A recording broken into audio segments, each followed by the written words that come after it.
Bapak Ibu Saudaraku, apa kabarnya? Saya percaya semua dalam keadaan baik. Semua bisa dilewati. Bersama Tuhan pasti bisa dilewati. Amin.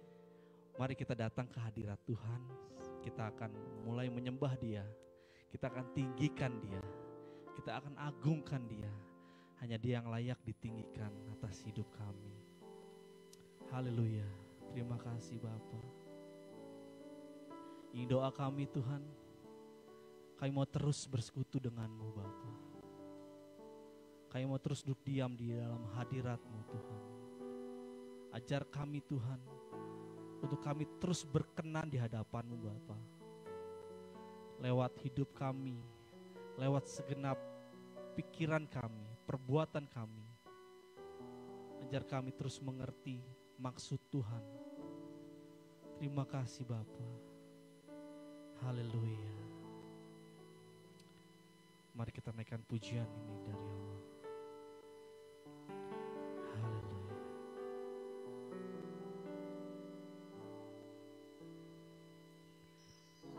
Ku berharga di mata-Mu, ku berharga di mata-Mu, lebih dari semua yang Engkau miliki.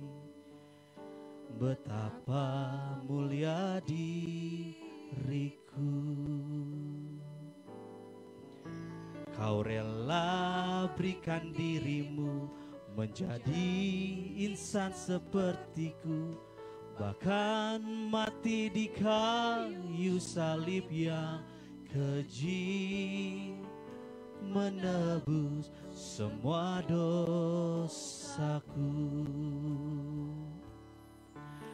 Bagaimana ya Tuhan, ku tidak mengasihi-Mu, segenap hidup ku jadi milik-Mu. Takkan pernah ku dapat membalas kebaikan-Mu, selamanya Tuhan ku muliakan. Kami mengasihi-Mu Tuhan. Ku berharga di mata-Mu, ku berharga di mata-Mu, lebih dari semua yang Engkau miliki.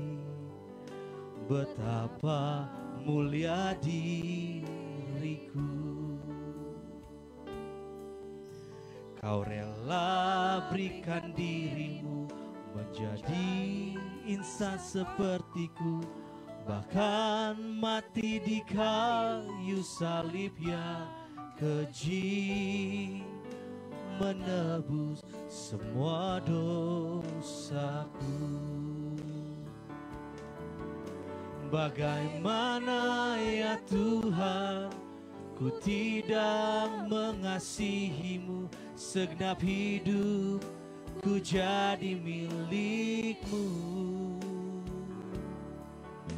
Takkan pernah ku dapat membalas kebaikan-Mu, selamanya Tuhan. Bagaimana ya Tuhan, bagaimana ya Tuhan, ku tidak mengasihi-Mu, segenap hidup ku jadi milik-Mu. Takkan pernah ku dapat membalas kebaikan-Mu selamanya Tuhan. Bagaimana ya Tuhan, ku tidak mengasihi-Mu, segenap hidupku jadi milik-Mu.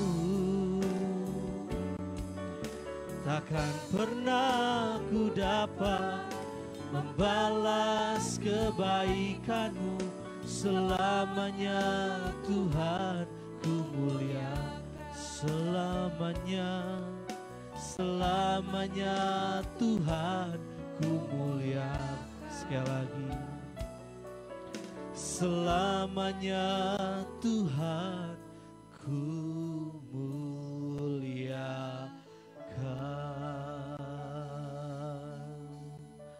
Haleluya. Mari mulai menyembah Tuhan saudara. Sembahlah Dia. Oh, angkat suaramu, tinggikan Dia. Bermazmurlah bagi Dia. Hanya Engkau yang layak disembah, ditinggikan, diagungkan. Yesus, Engkaulah Tuhan dan Raja kami. Haleluya. Engkaulah Tuhan, Engkaulah Raja, berdaulat atas hidupku, ku berserah penuh. Kami rindu kebenaran-Mu Tuhan. Ku rindu setiap waktu hidupi kebenaran-Mu, bukan dengan kuatku, namun karena Roh-Mu. Yesus, Kau yang ku pegang teguh. Kami katakan Engkaulah Tuhan, Engkaulah Tuhan, Engkaulah Raja,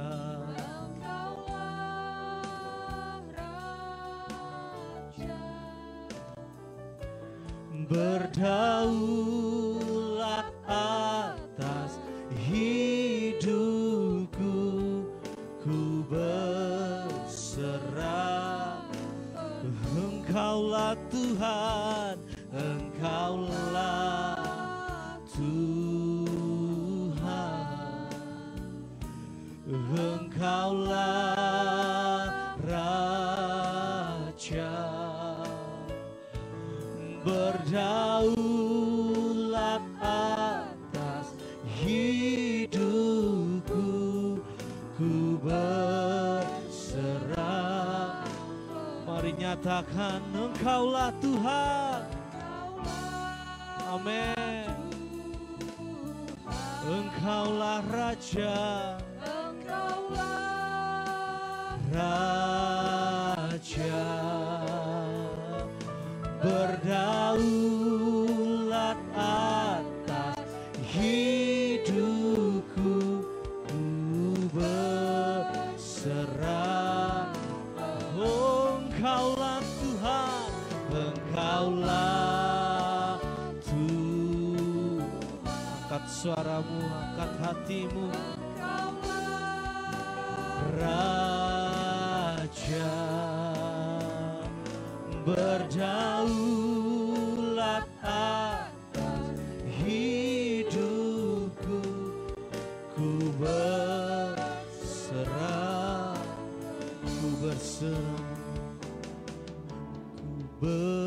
berserah penuh, ku berserah penuh. Haleluya. Oh, Engkaulah Tuhan, Engkaulah Raja kami, di atas segalanya, Engkaulah segalanya Tuhan. Segala-galanya kami tinggikan.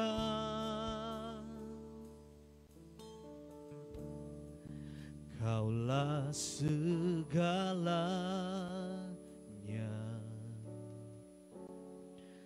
di dalam hidupku.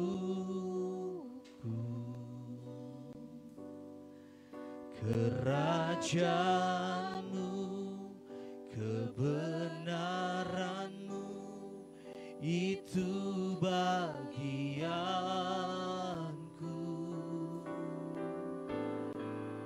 Kaulah yang ku pandang selama hidupku, mengasihi-Mu, memuliakan-Mu, Bapa dan Raja. Hanya Kaulah segalanya, Kaulah segalanya. Oh, dalam hidup. Amin. Kerajaan-Mu, kebenaran-Mu, itu bagian. Hanya Yesus yang kami pandang, selama hidupku, Selama hidupku. amin. Mengasihi-Mu, memuliakan-Mu, Bapa dan Rajaku. Hanya Kaulah, Kaulah segalanya di dalam hidupku. Kerajaan-Mu, kebenaran-Mu, itu bagian. Hanya Yesus yang kami pandang, Yang ku pandang selama hidupku. selama hidup. Oh, mengasihi-Mu, memuliakan-Mu, Bapa dan Rajaku. Hanya Kau yang kami sembah, lah segalanya. Amin. Di dalam hidupku,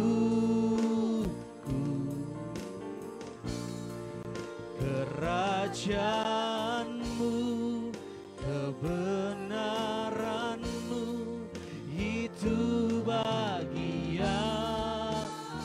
Hanya Yesus layak. Amin. Selama hidupku, Selama hidup.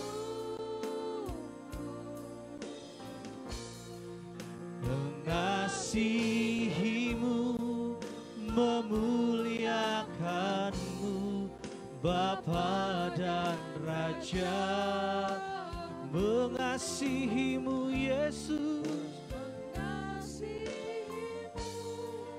memuliakan mengasihimu, mengasihimu, memuliakanmu, Bapa dan Rajaku.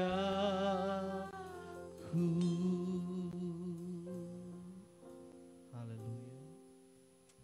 Kita akan masuk ke dalam kebenaran firman Tuhan. Saya undang hambanya.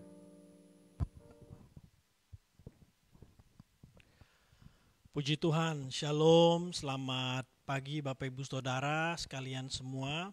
Dimanapun kita berada saat ini, mari sebelum bersama-sama kita belajar, merenungkan dan mendapatkan rema dari kebenaran firman Tuhan, kita bersatu hati di dalam doa.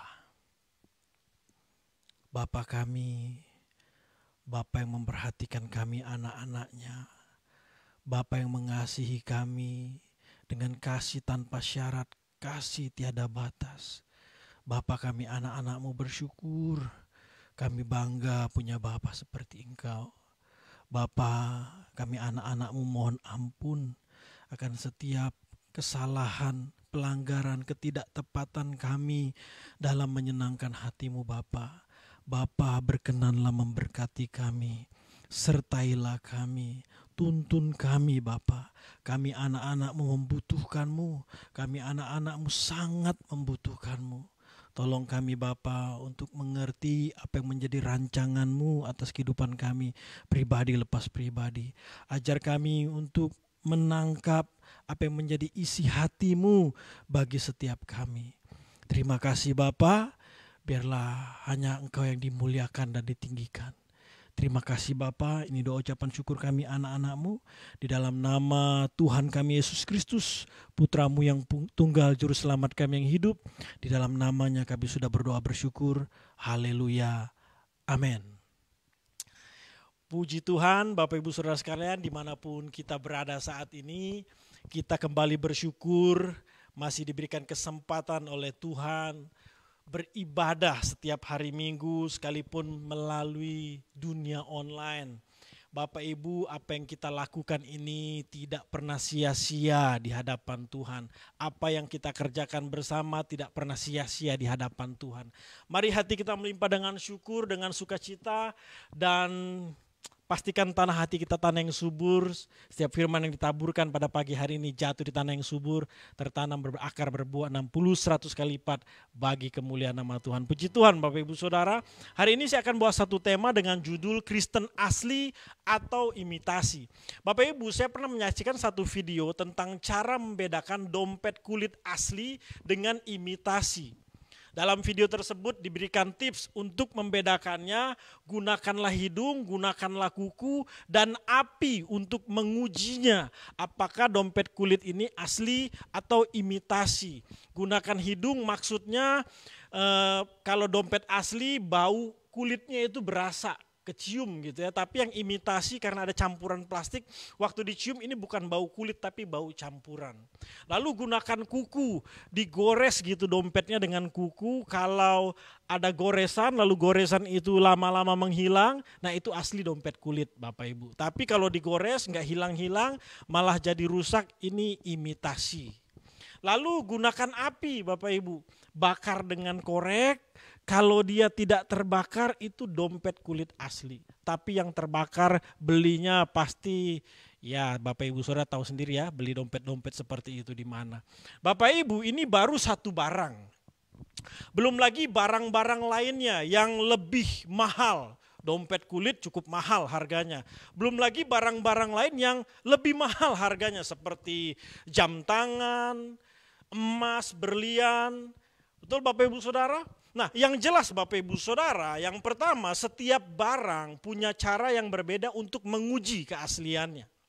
Perhatikan di sini Bapak Ibu Saudara, setiap barang punya cara yang berbeda-beda untuk menguji keasliannya. Yang kedua, semakin mahal barangnya, maka semakin detail, spesifik, dan teliti menguji keasliannya.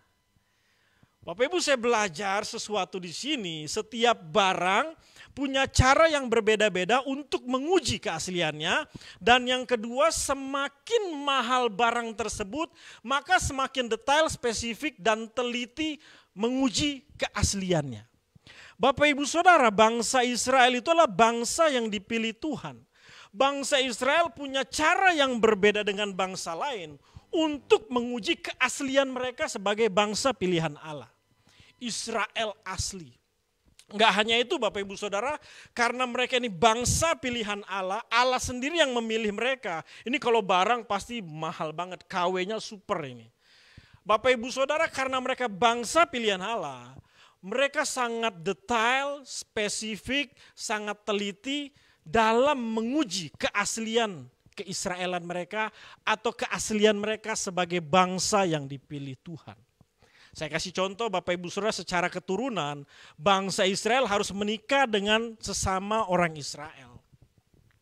Kalau ada orang Israel setelah ditelusuri ternyata kakek buyutnya pernah nikah dengan bangsa lain, walaupun salah satu dari kakek buyutnya adalah Israel, tetap dia bukan Israel yang asli. Ini secara garis keturunan seketat itu. Tidak boleh kawin atau menikah dengan bangsa lain. Wah, ketat sekali, detail sekali, spesifik, dan teliti sekali.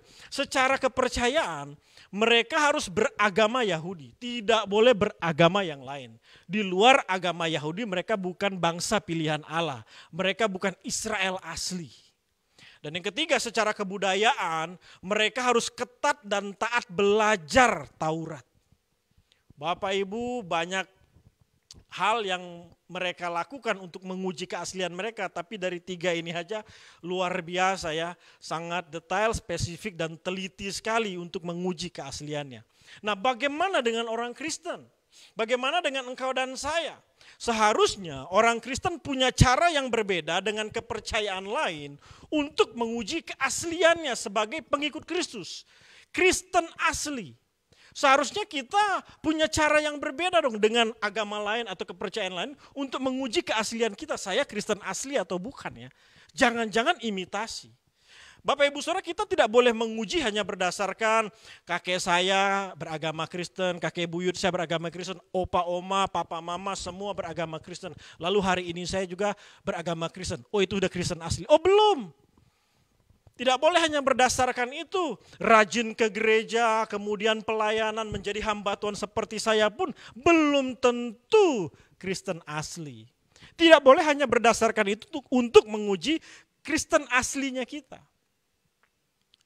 Lalu Bapak Ibu Saudara, tidak boleh mengujinya hanya berdasarkan jabatan. Misalkan dia seorang pendeta, seorang aktivis di gereja, punya karunia-karunia tertentu, bisa bernubuat, mengusir setan, berbahasa roh. Tidak boleh menguji Kristen asli atau tidak, Kristen asli atau imitasi hanya berdasarkan jabatan atau karunia-karunia tertentu. Tidak boleh hanya berdasarkan itu Bapak Ibu. Bapak Ibu Saudara, sebagai orang Kristen kita harus bersyukur. Mengapa?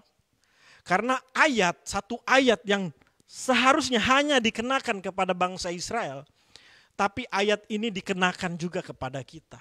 Sah buat kita. Di mana ayatnya 1 Petrus 2 ayat 9 sampai 10. Saya akan bacakan Bapak Ibu Saudara. Tetapi kamulah bangsa yang terpilih, imamat yang rajani, bangsa yang kudus, umat kepunyaan Allah sendiri. Supaya kamu memberitakan perbuatan-perbuatan yang besar dari Dia yang telah memanggil kamu keluar dari gelap kepada terang, kepada terangnya yang ajaib. Kamu yang dahulu bukan umat Allah, tetapi yang sekarang menjadi umatnya. Yang dahulu tidak dikasihani, tetapi yang sekarang telah beroleh belas kasihan. Bapak Ibu, ayat yang sama, pesan yang sama, firman yang sama yang diberikan kepada orang Israel, yang dikenakan untuk bangsa Israel, diberikan juga buat kita orang Kristen. Dengan kata lain apa Bapak Ibu Saudara? Tadi saya katakan kita harus bersyukur. Kita ini sama seperti bangsa Israel. Bangsa yang dipilih Tuhan, orang-orang yang dipilih oleh Tuhan. Jadi kalau barang, kita ini bukan KW1, KW super, sangat mahal harganya. Nah, untuk menguji keaslian kita, apakah Kristen asli sama seperti Israel asli tadi, Bapak Ibu, kita tidak boleh sembarang mengujinya. Tidak hanya berdasarkan yang saya katakan tadi, harus banyak pertimbangan yang jelas, sangat detail, spesifik, dan teliti untuk menguji Kristen asli atau imitasi. Bapak Ibu Saudara, dari yang saya alami dan dari yang saya pelajari, untuk menguji Kristen asli atau imitasi, Kristen asli itu dia fokus kepada kekekalan, bukan kepada kesia-siaan. Saya ulangi Bapak Ibu Saudara, Kristen asli dia akan fokus kepada kekekalan, bukan kepada kesia-siaan. Inilah keaslian dari kekristenan, kespesialan dari kekristenan, dan keunikan dari kekristenan Bapak Ibu Saudara. Bapak Ibu Saudara, luar biasa menjadi orang Kristen, luar biasa menjadi orang pilihan Allah. Fokusnya kekekalan, bukan kesia-siaan.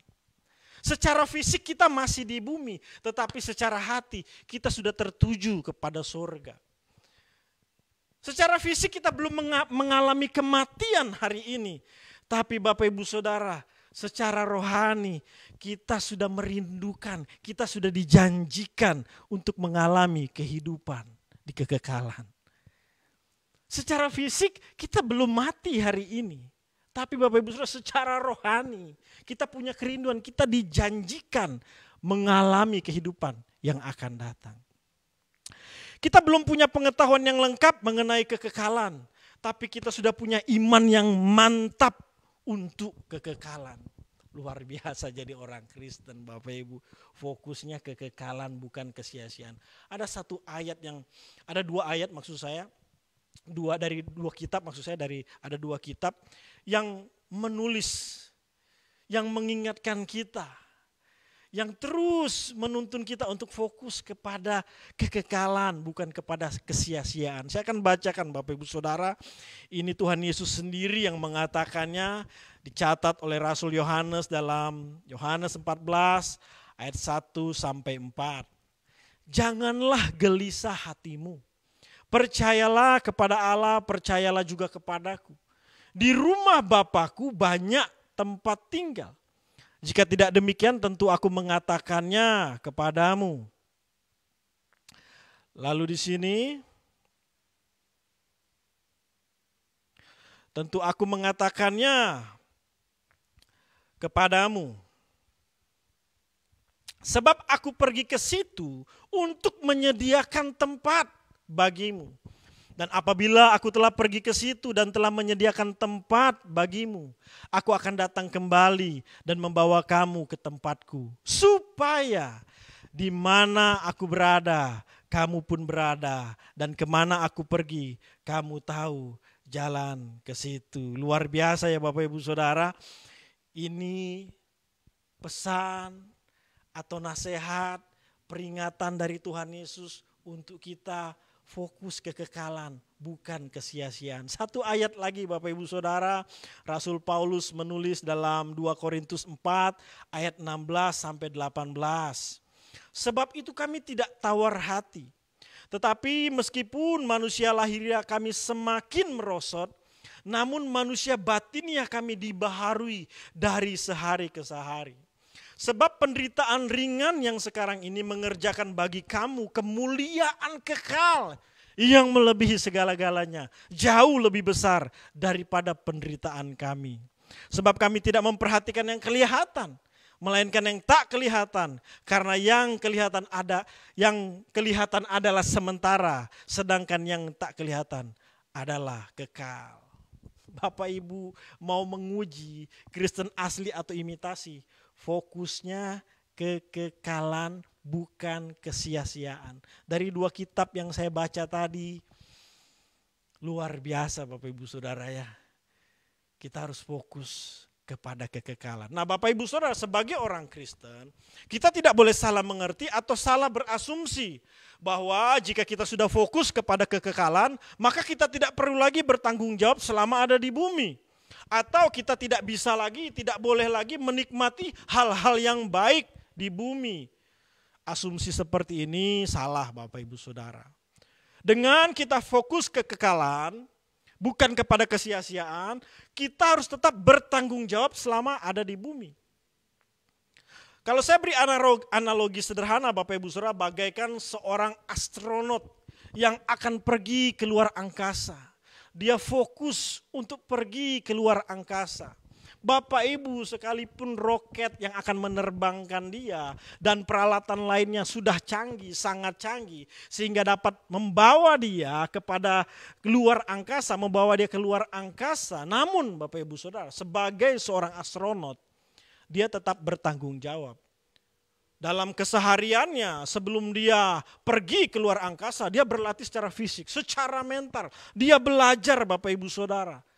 Dan ini sebagai bukti kesiapannya sebagai seorang astronot. Jadi saya mau katakan Bapak Ibu Saudara, bertanggung jawab adalah bukti kesiapan kita menuju kekekalan. Jangan sampai salah berasumsi. Fokus kekekalan jadi nggak bertanggung jawab selama di bumi. Oh enggak. Selama kita di bumi Bapak Ibu Saudara, sebagai bukti bahwa kita sudah siap kapanpun untuk menuju kekekalan, kita membuktikannya melalui tanggung jawab kita sehari-hari. Iya dong Bapak Ibu Saudara. Kalau kita lihat tokoh-tokoh iman Bapak Ibu Saudara, waduh ini orang-orang yang dipilih Tuhan, orang-orang yang diberi kemampuan oleh Tuhan, mereka diberikan hal-hal yang luar biasa, spektakuler oleh Tuhan. Hebat orang-orang ini Bapak Ibu Saudara. Tokoh-tokoh iman, nanti Bapak Ibu Saudara baca satu persatu dalam Ibrani pasal 11. Tapi di ayat 13 sampai 16 saya akan bacakan Bapak Ibu Saudara. Dan dalam iman, mereka semua ini telah mati sebagai orang-orang yang tidak memperoleh apa yang dijanjikan itu. Tetapi yang hanya dari jauh melihatnya dan melambai-lambai kepadanya dan yang mengakui bahwa mereka adalah orang asing dan pendatang di bumi. Saya ingat satu hamba Tuhan terkenal bernama Billy Graham, dia katakan, di bumi ini saya hanya jalan-jalan kayak orang asing pergi ke satu tempat.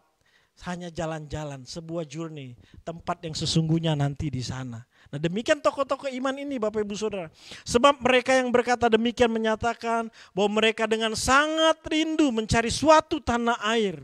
Dan kalau sekiranya dalam hal itu mereka ingat akan tanah asal yang telah mereka tinggalkan, maka mereka cukup mempunyai kesempatan untuk pulang ke situ. Tetapi Bapak Ibu Saudara, sekarang mereka merindukan tanah air yang lebih baik, yaitu satu tanah air sorgawi. Sebab itu Allah tidak malu disebut Allah mereka, karena Ia telah mempersiapkan sebuah kota bagi mereka.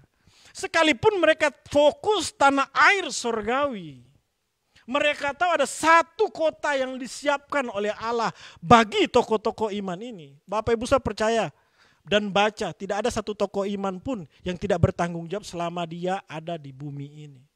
Mereka tetap bertanggung jawab sebagai orang beriman. Dan inilah Kristen asli itu Bapak Ibu Saudara. Makanya Bapak Ibu Saudara sebagai sesama Kristen asli, mari kita saling mengingatkan. Anak-anak muda, engkau yang sekolah, kuliah, kita dewasa muda atau orang-orang tua, khususnya para suami yang bekerja, ibu-ibu yang ada di rumah tangga atau sebagai wanita karir, kita yang melayani di gereja, mari Bapak Ibu Saudara, bertanggung jawab dengan apa yang ada pada kita yang sudah Tuhan percayakan kepada kita. Kerjakan dengan sungguh-sungguh dan maksimal sebagai bukti kita siap menuju kekekalan. Bapak Ibu Saudara, kalau kita dipercayakan anak, dipercayakan rumah tangga, dipercayakan keuangan, punya satu organisasi, memimpin sebuah perusahaan dan sebagainya, mari kita bertanggung jawab di situ. Menyedihkan Bapak Ibu Saudara, banyak orang Kristen ngaku-ngaku asli padahal imitasi. Tidak bertanggung jawab selama ada di bumi. Model begini nggak bisa saya katakan siap menuju kekekalan, belum Bapak Ibu, belum, mohon maaf. Tapi bagi kita semua yang memang saya siap menuju kekekalan, kita buktikan melalui tanggung jawab kita. Nah Bapak Ibu Saudara, kita tetap harus bertanggung jawab dan kita juga masih boleh menikmati hal-hal yang baik yang ada di bumi. Kan ada tuh beberapa kenalan saya nanya, lu tiap minggu ngajarin fokus langit baru, bumi baru, kekekalan sorga. Emang lu gak punya keinginan gitu? Atau lu jangan-jangan udah gak boleh lagi menikmati hal-hal yang baik di bumi ini? Oh enggak, itu asumsi yang salah. Kita masih boleh dan masih bisa menikmati hal-hal yang baik di bumi. Tentu saja secara pantas dan tanpa terikat. Sekali lagi, secara pantas dan tanpa terikat. Bapak Ibu, orang Kristen itu kan bukan soal boleh atau tidak boleh. Melainkan setiap orang Kristen itu harus punya kapasitas untuk mengukur dirinya. Kira-kira hal ini pantas tidak ya? Kira-kira hal ini akan mengikat saya enggak ya? Makanya Rasul Paulus dalam 1 Korintus 10 ayat 23 berkata, segala sesuatu diperbolehkan. Tidak ada masalah buat orang Kristen untuk menikmati hal-hal yang ada di dunia ini. Apalagi yang baik secara pantas dan tanpa terikat. Boleh saja. Tetapi bukan segala sesuatu berguna. Orang Kristen dituntut untuk punya kapasitas. Bisa mengukur dirinya. Segala sesuatu diperbolehkan benar. Tetapi bukan segala sesuatu membangun. Jadi Bapak Ibu Saudara, nggak persoalan ya, Tuhan memberkati kita secara materi, lalu dengan materi yang Tuhan berikan kita menikmati hal-hal yang baik di bumi ini secara wajar, secara pantas dan tanpa terikat. Tidak persoalan, boleh-boleh saja. Yang penting kita tahu ukuran kita. Kita diajar jadi orang Kristen yang bisa mengukur kapasitas kita. Yang jelas begini Bapak Ibu, kalau ada orang Kristen yang egois, materialistis, hedonis, ini sukar masuk surga. Bukan saya katakan gak masuk surga, nanti tersinggung. Sukar masuk surga. Diberikan berkat materi, dinikmati sendiri, semakin materialistis, semakin hedonis, model begini sukar masuk surga. Kebablasan ini menikmati hal-hal yang baik di dunia. Dan Bapak Ibu Saudara, saya percaya seperti ini loh. Saya pribadi mengalami hal ini. Menikmati hal-hal yang baik di bumi secara wajar dan tidak terikat adalah bukti bahwa kita meyakini apa yang terjadi di bumi ini akan terulang lagi di kekekalan. Sekali lagi saya ulangi Bapak Ibu Saudara. Menikmati hal-hal yang baik di bumi secara wajar dan tidak terikat adalah bukti kita meyakini apa yang terjadi di bumi akan terulang di kekekalan. Jadi buat saya pribadi Bapak Ibu Saudara ya, wajar-wajar saja menikmati hal yang baik di bumi dan tanpa terikat. Sebab apa? Ya nanti saya percaya, saya yakin akan terulang kok di kekekalan. Jadi kalau Bapak Ibu Saudara hari ini bertahun-tahun jadi Kristen, Pak belum punya rumah. Aduh Bu, jangan kecil hati ya Bu, jangan sedih ya Bu, lalu jadi minder, nyanyi lagu yang membuat hati tambah perih. Jangan ya Bu, jangan Pak. Apa yang terjadi di bumi akan terulang di kekekalan. Termasuk kita yang hari ini, waduh udah usia sekian kok belum punya jodoh ya. Kok belum ada yang mau dengan aku. Oh engkau orang pilihan Allah. Jangan pernah termakan dengan, ya hari gini gak ada gandengannya, truk aja punya gandengan. Aduh jangan dimasukin hati. Belum ngerti orang yang ngomong kayak gitu. Dia nggak tahu apa yang terjadi di bumi akan terulang di kekekalan. Ya kan? Bukan saya mengatakan di sana ada perjodohan, perkawinan, enggak. Yang jelas di bumi ini hanya sementara. Hal-hal yang kenikmatannya sangat terbatas sekali. Tapi di kekekalan, waduh, tadi ayat ini sudah kita baca begitu ya. Jadi menikmati hal yang baik di bumi secara wajar dan tidak terikat adalah bukti kita meyakini apa yang terjadi di bumi akan terulang lagi. Jadi Bapak Ibu Saudara, saya mau beritahu dengan penuh kasih, kalau ada waktu berliburlah. Kadang-kadang orang itu stres bukan karena nggak punya ini, nggak punya itu. Kurang piknik, kurang liburan. Nikmatilah hal-hal yang baik yang ada di bumi ini secara wajar dan tidak terikat. Liburanlah Bapak Ibu Saudara ya. Apalagi ini kita sudah mau masuk high season, menjelang Desember, kalau ada kesempatan Tuhan berkati liburan apalagi bersama dengan keluarga. Itu bisa merefreshing kita ya, jiwa kita. Bahkan Bapak Ibu Saudara, kalau saya punya prinsip gini, ada orang-orang tertentu yang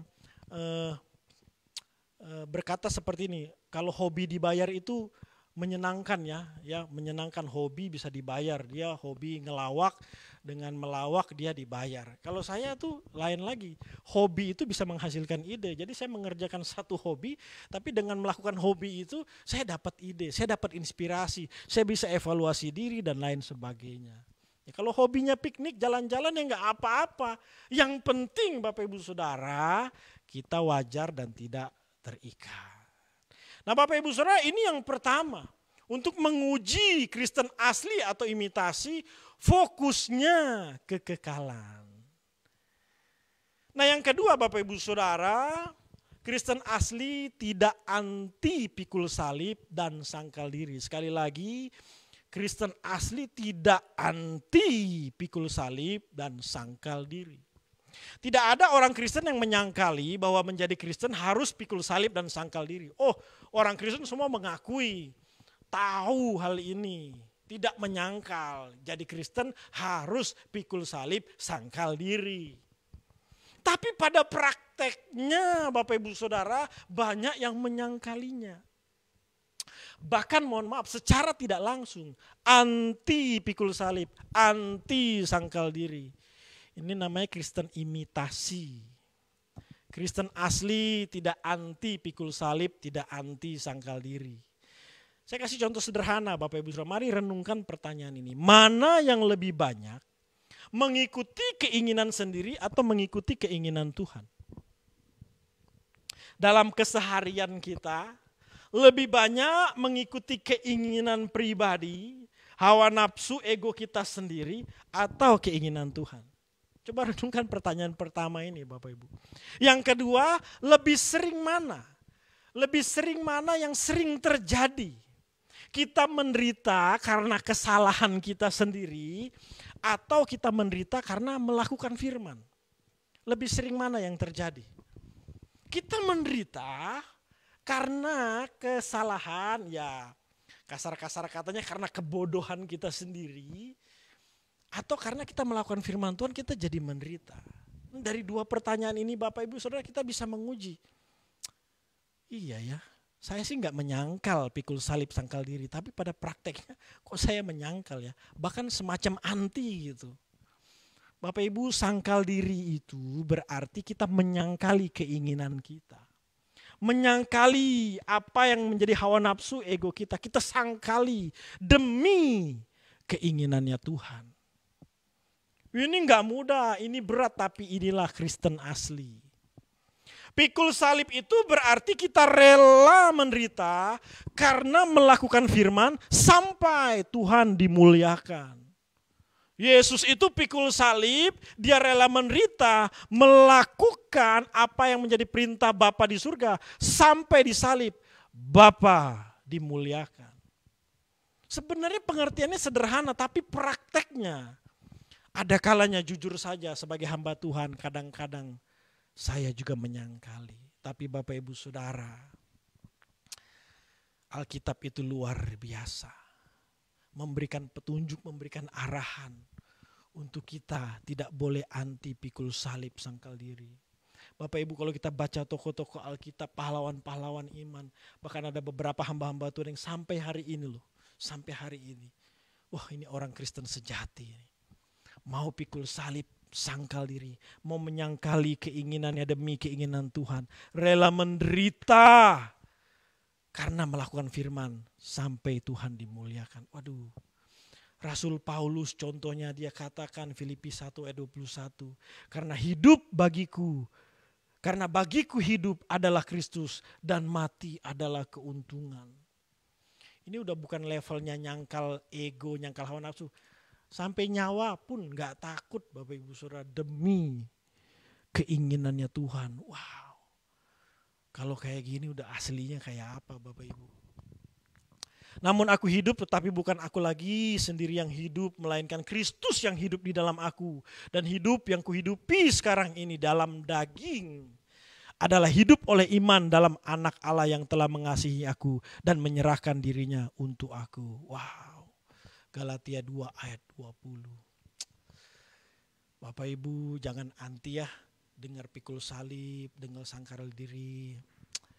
Jangan Bapak Ibu, orang Kristen ini mohon maaf ya dalam prakteknya, orang-orang Kristen yang tidak mau mengampuni, yang susah mengampuni, saya mau sampaikan, dengan penuh kasih saya mau sampaikan. Engkau belum rela pikul salib. Engkau belum mau sangkal diri demi keinginan Tuhan.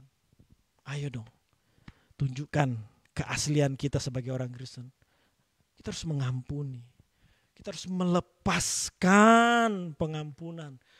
kepada orang yang bersalah kepada kita. Pahit Pak, sakit Pak. Saya tahu terlebih, Tuhan Yesus sangat tahu Bapak Ibu. Tapi sebagai orang Kristen asli, kita harus pikul salib sangkal diri. Mengampuni lebih dulu. Mengampuni lebih sungguh. Tuhan lebih dulu mengampuni kepadaku. Mengampuni lebih sungguh. Orang Kristen yang masih iri hati lihat orang lain. Lihat tuh tetangga sebelah beli mobil baru. Itu beruntung banget ya Pi ya jadi suaminya. Ya gue juga mau jadi istrinya jadi istri gue. Bisa begitu rumah tangga. Lo masih iri hati ngelihat orang lain. Orang pakai ini, pengen ini. Kalau orang Sunda bilang hayang gitu ya. Pengen gitu. Kalau anak-anak muda zaman sekarang mupeng, muka pengen. Masih iri ngelihat orang lain. Ini orang-orang Kristen yang gak mau sangkal diri pikul salib. Ya siapa yang gak punya kecemburuan sosial? Bisa jadi siapapun punya. Tapi kita harus sangkal diri demi keinginan Tuhan. Oh enggak lah. Ya ada sih iri tapi ya udahlah. Bersyukurlah dia diberkati. Lagian yang Tuhan ingin dalam hidupku bukan itu kok. Bukan mobil baru, rumah mewah, bukan. Tuhan ingin aku ya mengerjakan yang lain. Punya yang lain demi keinginan dia. Kan bisa gitu Bapak Ibu. Ya jangan iri dong, jangan iri. Bapak Ibu ingat kisah daripada Kain dan Habel. Pembunuhan pertama kali yang terjadi di muka bumi ini. Dikarenakan iri hati. Saya menerjemahkannya sebagai jenis dosa kedua. Kalau dosa pertama itu ya ketidaktaatan. Ya, ketidaktaatan Adam dan Hawa. Ini dosa yang kedua, Alkitab mencatat Kejadian pasal 4, dosa iri hati. Kain iri hati kepada Habel. Orang iri itu Alkitab bilang itu dosa sudah mengintip. Itu dosa mengintip, baru ngintip. Dosanya baru ngintip. Tapi karena dia buka terus celahnya, wah iri hatinya makin dikasih makan, keinginannya makin dikasih makan. Celahnya terbuka, setan masuk. Dia bunuh, bayangkan loh adiknya sendiri, saudara kandungnya, satu darah, satu rahim. Dia bunuh karena iri hati. Bapak Ibu baca, ini dosa yang gak main-main, iri hati. Bapak Ibu jangan pernah iri hati, jangan. Udah prinsip SMS itu udah paling tepat untuk orang Kristen asli. Senang melihat orang senang, susah melihat orang susah, itu udah prinsip yang paling mantap untuk orang Kristen asli. Udah senang aja ikut happy. Ya kan? Iya dong. Nah, orang Kristen yang masih sombong, pamer, ya kan, ngerendahin orang lain, ya kan, sok jago. Ini orang Kristen yang gak mau sangkal diri pikul salib. Kalau ada orang-orang Kristen yang seperti ini segera bertobat. Sebelum Tuhan pakai cara-cara tertentu untuk menegur. Kalau masih manusia yang menegur, jangan sombong bro, jangan sombong. Itu masih haleluya puji Tuhan. Tapi kalau dia yang tegur, dia yang kasih ingat, jangan sombong. Aduh Bapak Ibu, dididiknya itu, kata anak saya yang masih 2 tahun, atit, papi atit, sakit Bapak Ibu. Jadi mari Bapak Ibu Saudara ya, kita harus belajar dari hari ke hari, sangkal diri, pikul salib. Menyangkal keinginan kita demi keinginan dia. Rela menderita karena melakukan firman Tuhan, bukan karena kebodohan. Bapak Ibu hindarilah kalimat, Bapak kan gak ngalamin yang saya alamin, Bapak mah gak tahu apa-apa. Hindari kalimat-kalimat seperti ini. Hindari ucapan-ucapan seperti ini, celah bagi iblis untuk membuat kita semakin pesimis, semakin gak yakin kalau kita bisa pikul salib sangkal diri. Hindari kalimat-kalimat seperti itu. Saya gak tahu siapa yang menciptakan kalimat itu, tapi saya tahu kalimat itu bukan berasal dari Tuhan. Bapak mah gak ngalamin, gak tahu apa-apa. Hindari Bapak Ibu Saudara, lebih baik kita punya kalimat, Pak memang sakit Pak, tapi, nah gitu kan. Pak sangkal diri pikul salib gak mudah Pak, tapi, nah gitu dong Bapak Ibu. Tapinya itu, kata-kata lanjutannya itu kata-kata orang yang sangkal diri pikul salib. Tapi saya mau berjuang, tapi saya tetap mau setia, tetap taat dan seterusnya. Puji Tuhan Bapak Ibu Saudara, tanpa terasa kita ada di ujung pertemuan kita hari ini. Firman Tuhan hari ini mengingatkan kita, mari kita menguji Kristen asli atau imitasi. Kristen yang asli, Bapak Ibu akan menguji dirinya secara spesifik, teliti, detail. Seperti analogi barang asli dan imitasi tadi, Bapak Ibu makin dia tahu harganya, oh makin detail, makin spesifik. Bangsa Israel yang tahu dia bangsa pilihan Allah, oh mereka gak main-main menguji seseorang Israel asli atau tidak. Demikian juga harusnya orang Kristen. Untuk mengujinya, cirinya Bapak Ibu Saudara, untuk mengujinya asli atau tidak, fokusnya kekekalan, bukan kesia-siaan. Tidak anti pikul salib, sangkal diri. Puji Tuhan Bapak Ibu Saudara, kita akan sama-sama menikmati tubuh dan darah Kristus melalui perjamuan kudus. Saya ajak Bapak Ibu Saudara yang sudah menyiapkan roti dan anggur, mari kita menikmati tubuh dan darah Yesus. Kita satu hati di dalam doa. Terima kasih untuk kebenaran firman-Mu yang menegur, menasihatkan kami. Kami diarahkan untuk menguji Kristen kami asli atau imitasi. Tuhan Yesus, tolong kami untuk setiap hari fokus kepada kekekalan, bukan kesia-siaan. Tolong kami Tuhan Yesus untuk kami tidak anti pikul salib sangkal diri. Sebaliknya, demi keinginan-Mu kami mau menyangkal keinginan kami. Kami rela menderita demi melakukan firman Tuhan sampai Tuhan dimuliakan. Kami ingin menikmati tubuh dan darah-Mu Tuhan Yesus, berkenanlah memberkatinya. Ampuni Tuhan setiap dosa pelanggaran kami, layakkan kami untuk bersatu dengan tubuh dan darah-Mu di dalam perjamuan kudus hari ini. Mari Bapak Ibu Saudara kita angkat roti di tangan kanan kita. Malam sebelum ia disalib, ia memecahkan roti mengucap syukur dan berkata, ini adalah tubuhku, tubuh yang diserahkan bagi kamu semua. Perbuatlah ini setiap kali kamu memakannya menjadi peringatan akan aku. Bapak Ibu Saudara kita yang percaya, ini adalah tubuh Kristus. Mari kita makan dengan ucapan syukur di dalam nama Tuhan Yesus.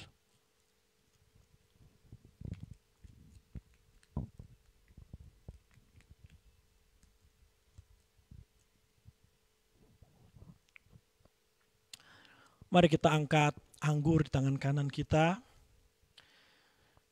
Ia juga membagikan cawan, mengucap syukur dan berkata, ini adalah darahku. Darah yang diserahkan bagi kamu semua, darah yang dimateraikan bagi kamu semua. Perbuatlah ini setiap kali kamu meminumnya menjadi peringatan akan penderitaanku. Bapak Ibu Saudara, mari kita menyatu dalam tubuh dan darah Yesus. Mari kita minum anggur perjamuan ini dengan ucapan syukur dalam nama Tuhan Yesus.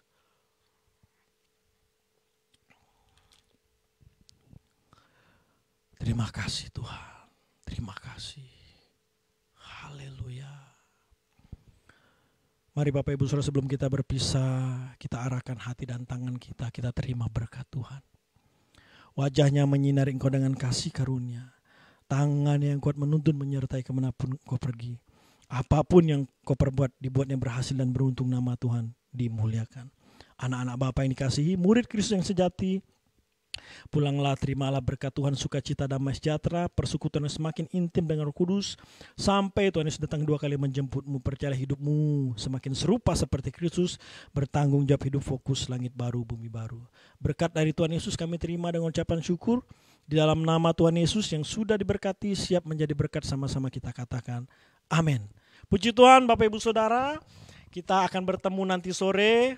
Satu tema yang luar biasa yang akan saya bawakan, menjadi pemimpin bukan pemimpi. Dan ikutin terus setiap program CNC di Per Every Morning, Tanya Jawab Iman Kristen, kompak dan sampai ibadah hari Minggu nanti.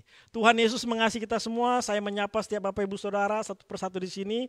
Shalom buat semuanya. Tuhan Yesus mengasihi kita semua. Sampai bertemu. Haleluya.